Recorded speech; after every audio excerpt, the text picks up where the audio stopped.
जय महाराष्ट्र. पेढे वाटा पेढे हेच बोलण्याची वेळ प्रत्येक पुणे महानगरपालिका हद्दीत राहणाऱ्या नागरिकावर पुणे महानगरपालिकेने आणली आहे. कारण मिळकत कराच्या दरांमध्ये 10% वाढ होणार आहे. येत्या 20 फेब्रुवारीपर्यंत त्यावर निर्णय होणार आहे आणि तसा प्रस्ताव महानगरपालिकेने स्थायी समितीकडे पाठवला आहे.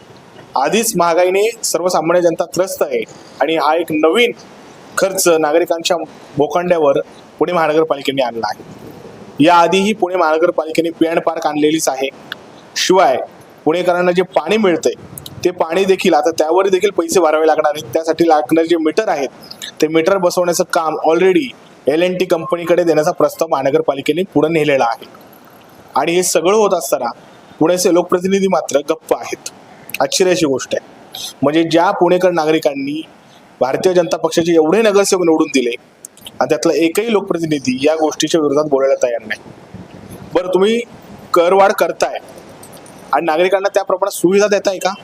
रस्त्यांवरचे खड्डे आहेत तसेच आहे, सिग्नलची अवस्था खराबच आहे, ट्रॅफिक विचारायलाच नको, आरोग्य व्यवस्थेची बोंबच आहे, शिक्षण व्यवस्थेची बोंब आहे, कचरा उचललाच जात नाही, जागोजागी कचऱ्याचे ढीग आहेत आणि कोयता गँगने तर पुण्यामध्ये उच्छाद मांडलेला आहे.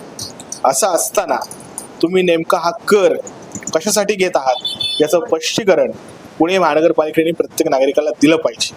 आणि जर ते होत नसेल तर खेदाने मानावं लागतं की आपण दिलेले लोकप्रतिनिधी हे काही कामाचे नाही. जय महाराष्ट्र.